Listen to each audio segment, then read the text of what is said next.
Ada seorang imam yang setiap kali mulai memberi homili selalu berkata, "Istri saya dulu pernah berkata kepada saya."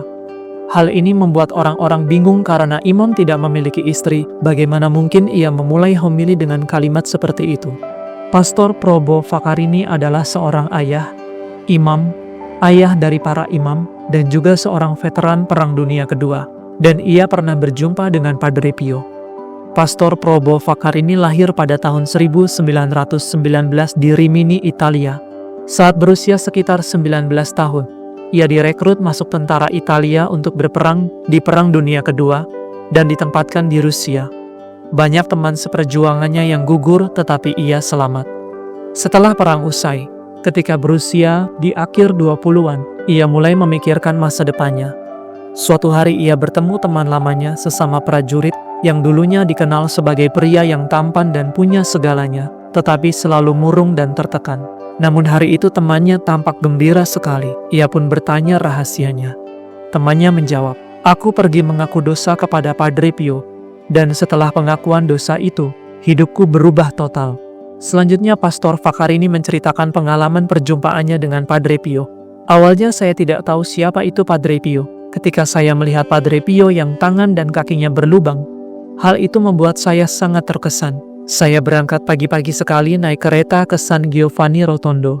Saya ingin mengaku dosa juga kepada Padre Pio seperti teman saya. Tetapi begitu saya tiba, tanpa berkata apa-apa, Padre Pio mengusir saya. Pergi."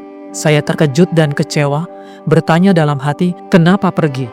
Tetapi Padre Pio tetap berkata, "Pergi," sambil agak membentak.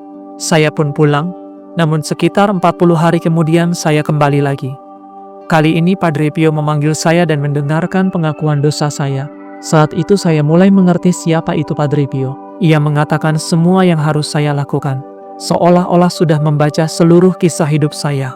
Salah satu yang Padre Pio katakan ialah, "Bentuklah keluarga yang besar dan kudus." Saya pun menjawab, "Besar itu mudah, tetapi kudus, hal yang tidak mudah."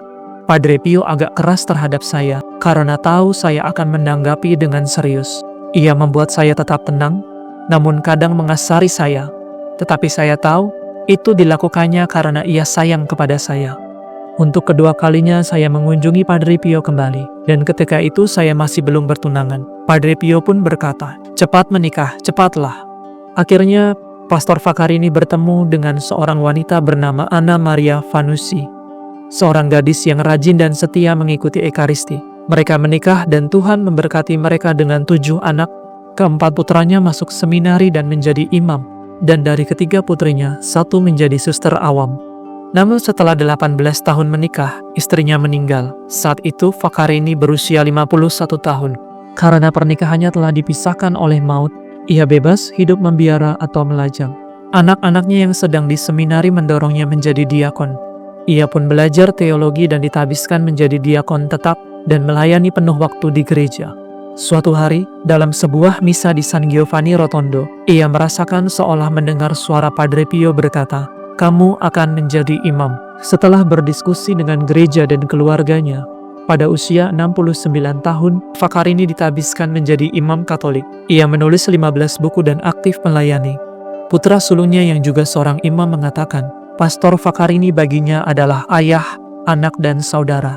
Ayah kandungnya sejak lahir, anak rohaninya ketika ia yang belum menjadi imam mengaku dosa kepada putranya, dan kemudian saudara seimamat saat keduanya menjadi imam. Pastor Fakarini mengingat momen ketika tahbisannya. Menjadi imam mungkin perjalanan yang tidak biasa, tetapi jelas Tuhan yang menghendakinya. Hari tahbisan saya sangat mengharukan, terutama saat melihat anak-anak saya meletakkan tangan di kepala saya. Saya merasa rencana Tuhan atas hidup saya tuntas dijalankan. Tahun 2019, pada usia 100 tahun, Pastor Fakarini merayakan misa syukur seabad hidupnya bersama keempat putranya yang menjadi imam sebagai konseleberan. Ia berkata, "Meskipun usia saya telah mencapai 100 tahun, saya masih merasa seperti imam yang baru ditahbiskan. Saya mencintai gereja, mencintai Ekaristi, mencintai pelayanan." Pastor Probo Fakarini wafat pada tahun 2020 di usianya yang ke-101 tahun.